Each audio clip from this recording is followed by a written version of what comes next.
नमस्कार, welcome to career मंत्र 9.1। मैं अंकित यादव आपके अपने यूट्यूब चैनल में आपका स्वागत करता हूं।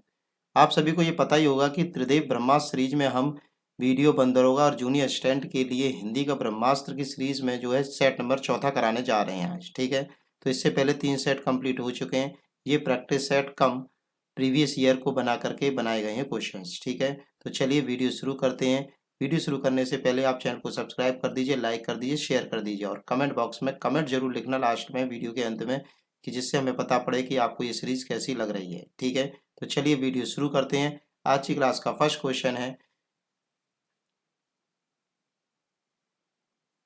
कार्यालय आदेश में अधिकारी का हस्ताक्षर किस स्थान पर आएगा। ठीक है, नीचे दाहिनी ओर, नीचे बाईं ओर, ऊपर दाहिनी ओर, ऊपर बाईं ओर। तो इस क्वेश्चन का राइट आंसर हो जाएगा नीचे दाहिनी ओर, नीचे दाहिनी ओर। देखो होता क्या है कि इस तरह से पेपर होता है। ठीक है, इस तरह से एक पेपर होता है। ठीक है, तो नीचे, अब देखो नीचे का मतलब क्या, नीचे आएगा। ठीक है, मतलब यहाँ पर हमने ये इस तरह से लिख दिया लेटर पूरा। ठीक है, तो नीचे आएगा, नीचे दाहिनी ओर। अब दायां हाथ किधर है, तो इस तरफ है, तो इस तरफ सिग्नेचर होंगे इस जगह पे। ठीक है, तो इस साइड पे दाहिनी ओर। नेक्स्ट क्वेश्चन है, रामचंद्र शुक्ल ने हिंदी साहित्य का प्रथम महाकाव्य इनमें से किसे माना है। ठीक है, तो जो रामचंद्र शुक्ल है वो हिंदी साहित्य का प्रथम महाकाव्य किसे मानते हैं, पृथ्वीराज विजय को, पृथ्वीराज रासो को, रामचरितमानस को या बीसल देव रासो को। तो B option is right. Prithviraj Raso को जो है रामचंद्र शुक्ल जो है प्रथम महाकाव्य मानते हैं। और पृथ्वीराज रासो किसने लिखी थी, चंद्रप्रदायी ने लिखी थी, ये सभी जानते हैं। नेक्स्ट क्वेश्चन की तरफ चलते हैं हम लोग। निम्न में से बंधु शब्द का बहुवचन रूप कौन सा है। ठीक है, तो बंधु का बहुवचन हमें बताना है। ऑप्शन पढ़ लेते हैं, बंधुओं, बंधु वर्ग, बंधु या बंधुएं। तो ए ऑप्शन इज राइट, बंधुओं। नेक्स्ट क्वेश्चन की तरफ चलते हैं हम लोग। शुद्ध वर्तनी बतानी है, अलौकिक, अत्यधिक, अनाधिकार या फिर बारात। तो इस क्वेश्चन का राइट आंसर हो जाएगा, जो शुद्ध वर्तनी इस क्वेश्चन में हो जाएगी वो हो जाएगी डी ऑप्शन इज राइट, बारात। बारात शुद्ध है और बाकी सभी गलत हैं। ठीक है, अब इनका शुद्ध रूप में लिख देता हूं जिससे कि आपको कोई प्रॉब्लम ना हो। तो देखिए, अलौकिक, अलौकिक को कैसे लिखेंगे, अलौकिक, अलौकिक, अलौकिक। अब अत्ते या पे आकर डंडा नहीं आएगा, यही गड़बड़ है इसमें। ठीक है, अत्यधिक। अब अना, ना पे आकर डंडा नहीं आएगा और बाकी बिल्कुल सही है। तो अनधिकार, अनधिकार। ठीक है, अनधिकार। ठीक है, ये सब सही शुद्ध हो जाएंगे। नेक्स्ट क्वेश्चन की तरफ चलते हैं हम लोग। क्वेश्चन नंबर फिफ्थ देखते हैं हम लोग। शुद्ध वर्तनी इसमें भी बताना है हमें। ऑप्शन पढ़ लेते हैं, जयोत्सना, जयोत्सना, जयोतसनया या फिर जयोतसेना। तो इस क्वेश्चन का जो राइट आंसर हो जाएगा C option is right, C option is right, Jyotsana. ठीक है, नेक्स्ट क्वेश्चन की तरफ चलते हैं हम लोग। क्वेश्चन नंबर 6 क्या कह रहा है, मैं तक्के शब्द में कौन सी संधि है। तो संधि इसमें बतानी है हमें।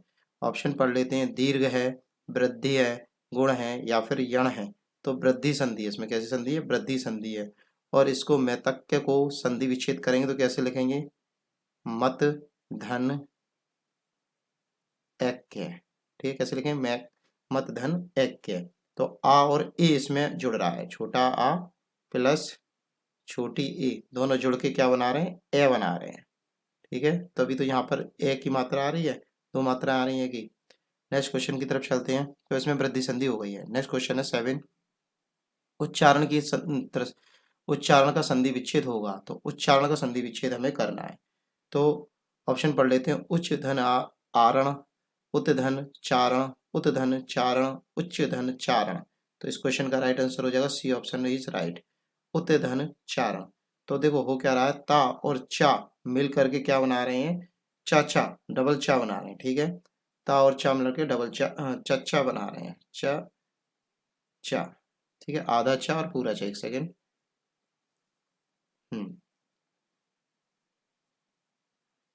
इस तरह से बना रहे हैं। ठीक है, तो ता और चा मिलकर के क्या बना रहे हैं, पूरा, आधा चा और पूरा चा बना रहे हैं।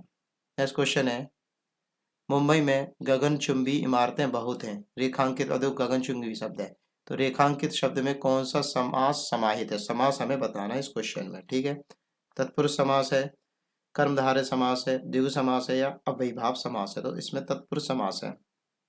ठीक है, इसका मतलब होता है गगनचुंबी का मतलब होता है गगन को चूमने वाला। तो को जो शब्द आ रहा है वो तत्पुरुष समास को इंडिकेट कर रहा है।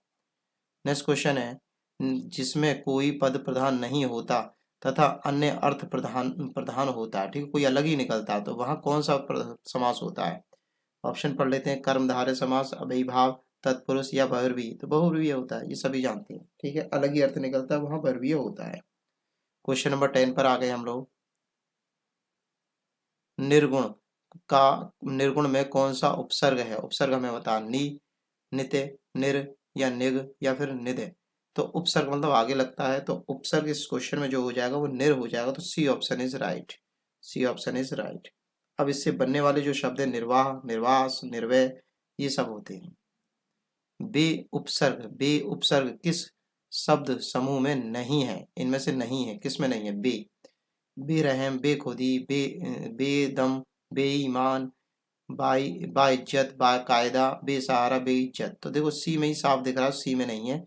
बे एक ही मात्रा, और सभी में है, आगे वाले शब्द में एक ही मात्रा। देखो इसमें भी है, इसमें भी है, इन सब में है। ठीक है, और बाकी सब में, इसमें सी ऑप्शन में नहीं है। इसमें बा है, इसमें भी बा है। नेक्स्ट क्वेश्चन की तरफ चलते हैं। मिठास शब्द में किस प्रत्यय का प्रयोग किया गया? प्रत्यय मतलब पीछे। तो मिठास शब्द में किस प्रत्यय? तो मीठास। ठीक है, प्रत्यय मतलब पीछे, ठीक है, का प्रयोग हुआ है, ये हमें देखना है।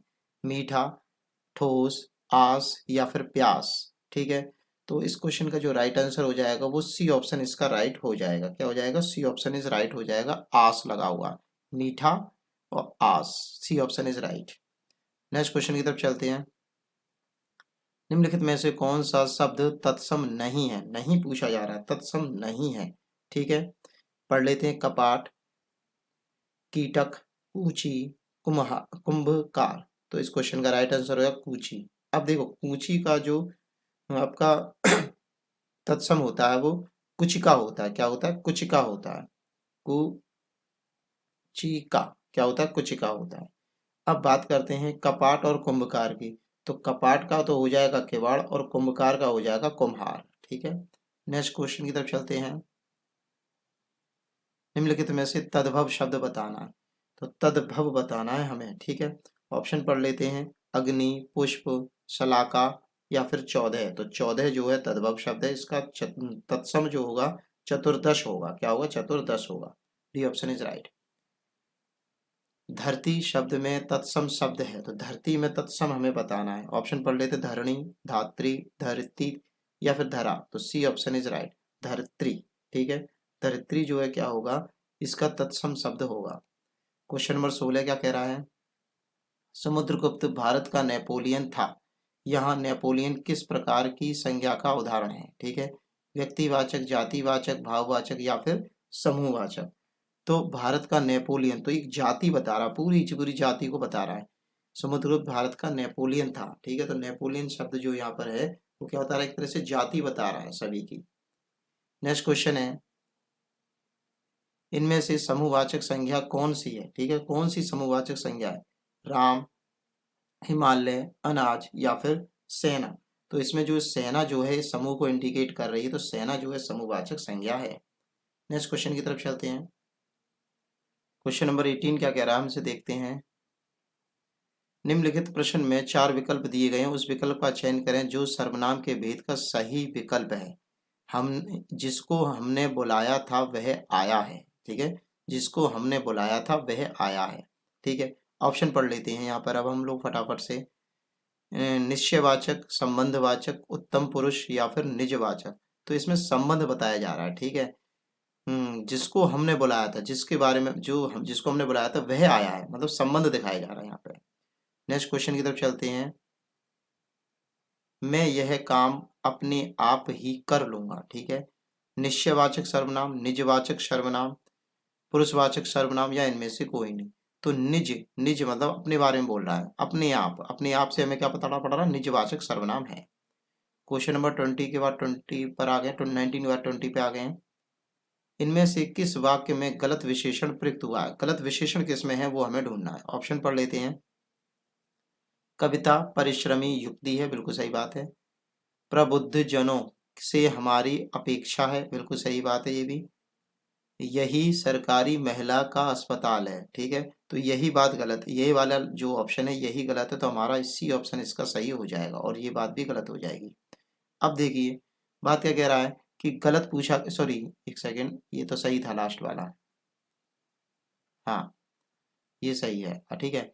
अब देखिए बात क्या है कि इसमें जो गलत है वो गलत क्या है वो हमें बता देते हैं। तो यही महिलाओं का सरकारी अस्पताल है, तो यही महिलाओं, अब देखो महिला पहले आएगा, महिलाओं का सरकारी अस्पताल है, यह सरकारी महिलाओं के लिए केवल अस्पताल नहीं है, ये महिलाओं का सरकारी अस्पताल है, ये कहना चाह रहा है इस लाइन से, ठीक है।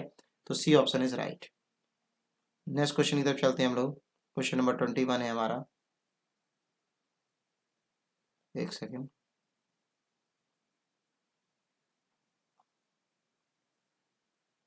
उसने नहाकर भोजन किया, उसने नहाकर भोजन किया, इस वाक्य में नहाकर निम्नलिखित में से किस क्रिया का उदाहरण है? ऑप्शन के अकॉर्डिंग हमें बात करनी है। संयुक्त क्रिया, प्रेरणार्थ क्रिया, द्विकर्मक क्रिया या पूर्णकालिक क्रिया। तो इस क्वेश्चन का राइट आंसर हो जाएगा डी ऑप्शन इज राइट, पूर्णकालिक क्रिया। परिमाणवाचक विक्रिया विशेषण अपव्यय है, ठीक है, तो अपव्यय इनमें से क्या है वो हमें बताना है, ठीक है। ऑप्शन पढ़ लेते हैं, सर्वदा, सर्वत्र, इतना या फिर गलत। तो इस क्वेश्चन का राइट हो जाएगा इतना, परिमाण बता रहा है इतना, ठीक है, मैंने इतना काम कर लिया, तो एक परिमाण बता रहा है ना, ठीक है। इतना शब्द क्या बताता है? परिमाण बताता है। आगे चलते हैं, क्वेश्चन नंबर 23 पर चलते हैं फटाफट से।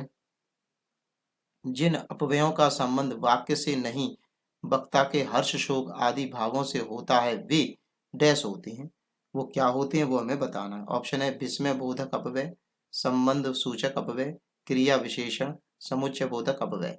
तो ए ऑप्शन इज राइट, विस्मय बोधक अपव्यय होते हैं, ठीक है। ये क्या दिखाते हैं? हर्ष शोक, ये सब दिखाते हैं, ओ मैं मर गया, ओ वो तुम आ गए, इस तरह से तो जो शब्द होते हैं ये विस्मय बोधक शब्द होते हैं, हर्षोल्लास बता रहे हैं। कौन सा शब्द इच्छा का पर्यायवाची नहीं, नहीं पूछा जा रहा, ठीक है, इच्छा का पर्यायवाची नहीं है। ऑप्शन है ईहा, स्पर्श, प्रहा, वासना या फिर बत्राहा। तो बत्राहा जो है पर्यायवाची नहीं है इच्छा का, और बाकी सब है। अब इच्छा के पर्यायवाची मैं बता देता हूँ, यहाँ पे कई सारे होते हैं, अभिलाषा, आकांक्षा, कामना, चाह, लिप्सा, लालसा, ईहा, स्पृहा, वांछा, मनोरथ, वासना, तामना, अरमान, मुराद, हसरत, ये सब इच्छा के पर्यायवाची हैं।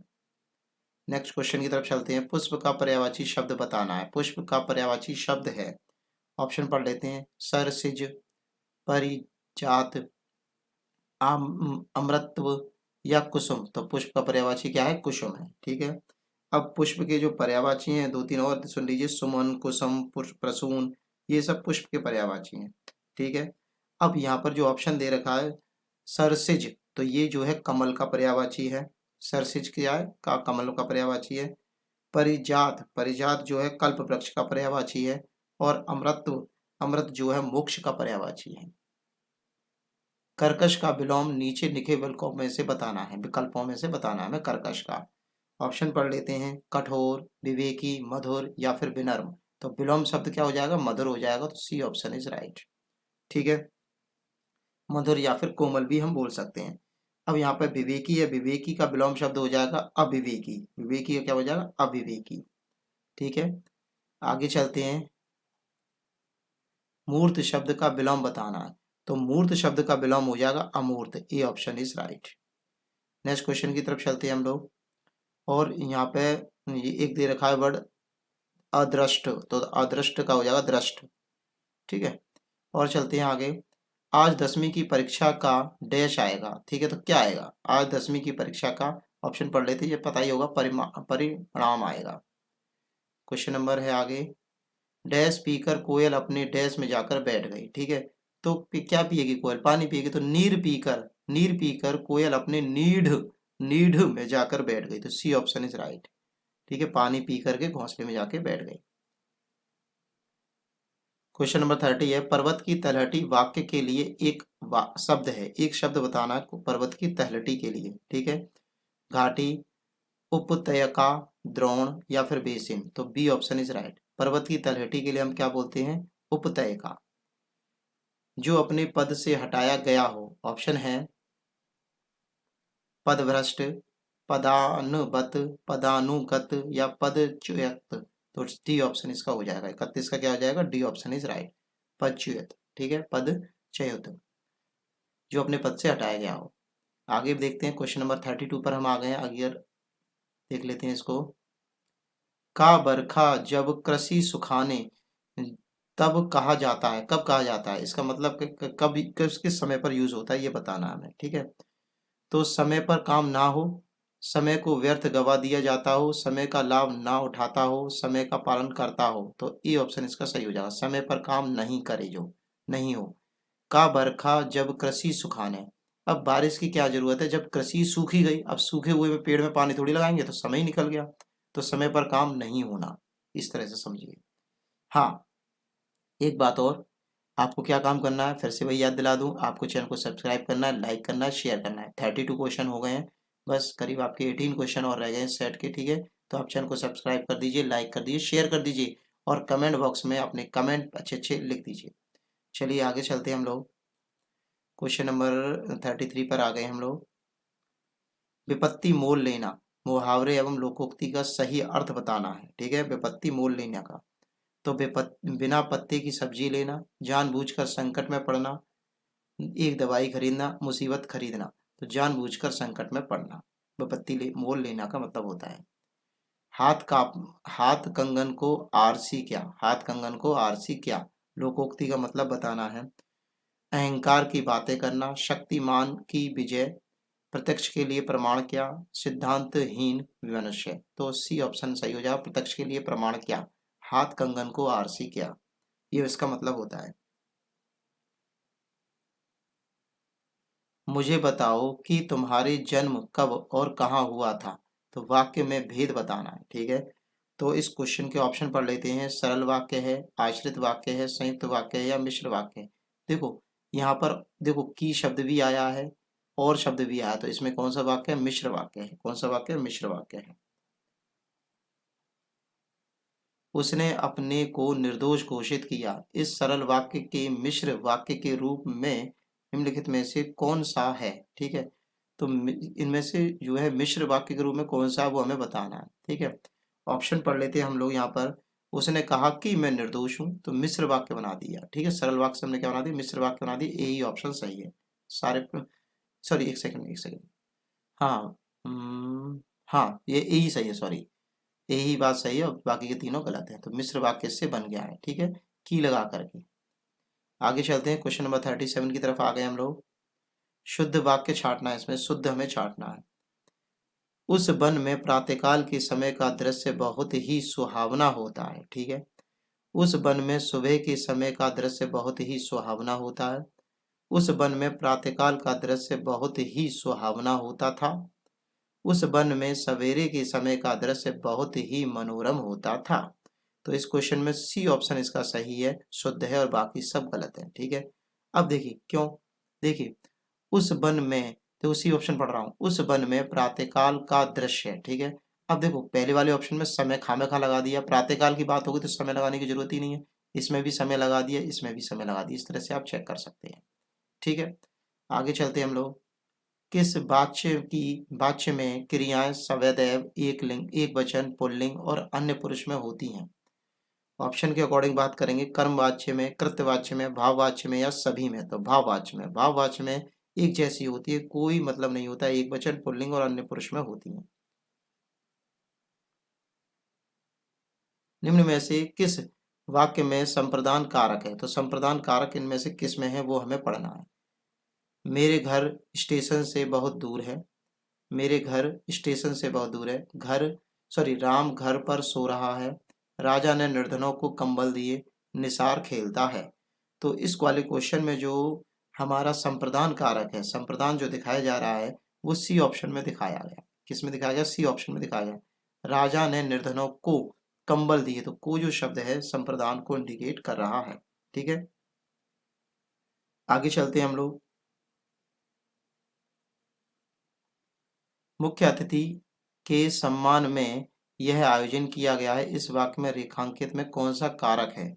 ऑप्शन पढ़ लेते हैं, अधिकरण, कर्ता, कर्म, या फिर संप्रदान। तो अधिकरण कारक है, कौन सा कारक है, अधिकरण कारक है। मैं पर ऊपर, इसके चिन्ह क्या है, मैं पर ऊपर, तो यहाँ पे क्या आ रहा है, मैं आ रहा है।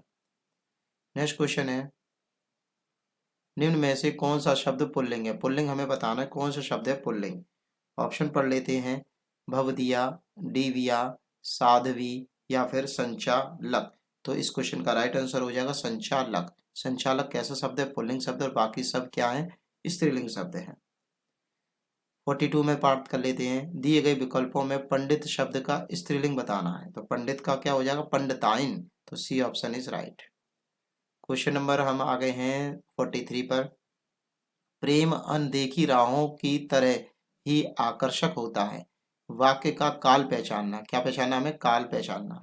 ठीक है, ऑप्शन पढ़ लेते हैं, सामान्य वर्तमान काल, अपूर्ण वर्तमान काल, पूर्ण वर्तमान काल या सामान्य भूतकाल। तो देखिए इस क्वेश्चन का जो राइट आंसर हो जाएगा ए ऑप्शन इज राइट, सामान्य वर्तमान काल है। देखो पढ़ देता हूं मैं फिर से, प्रेम अनदेखी राहों की तरह ही आकर्षण होता है, ठीक है, तो क्या है, सामान्य वर्तमान काल है ये। क्वेश्चन नंबर 43 के बाद 44 पर आ गए हम लोग। कौन सा विशेषण निश्चित संख्यावाचक विशेषण नहीं है, नहीं पूछा जा रहा है। अब ऑप्शन के अकॉर्डिंग बात करेंगे। देखो संख्या नहीं होनी चाहिए बस, ठीक है।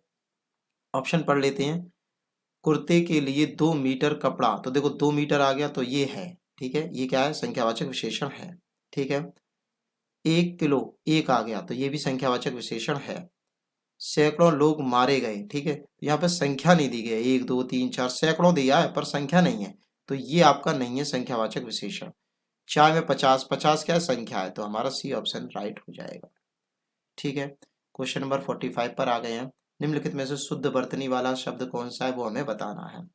तो देखो क्या लिखा हुआ है, अंत्या छरी लिखा हुआ है, तो इस क्वेश्चन का जो राइट आंसर हो जाएगा बी ऑप्शन इज राइट, अंत्या छरी। तो आधा ना आएगा, आधा ता आएगा, और या कैपिटल आएगा, पूरा आएगा। ठीक है, अंत्याक्षरी।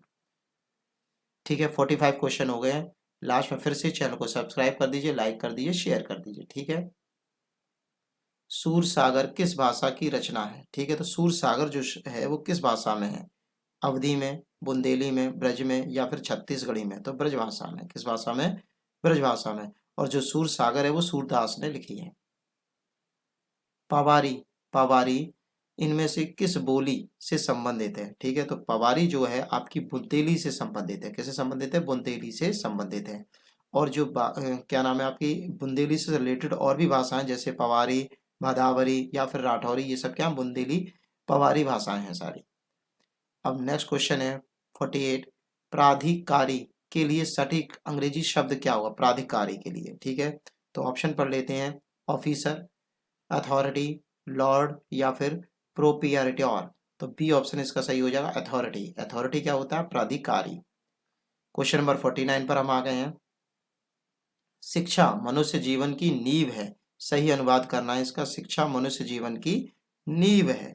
ठीक है, ऑप्शन पढ़ लेते हैं हम लोग, education is necessary for all. ठीक है, and education is the foundation of our life. देखो फाउंडेशन का मतलब होता है नींव। ठीक है, तो ये बात बिल्कुल सही लग रही है मुझे। तो education leads the better nation, ये गलत है।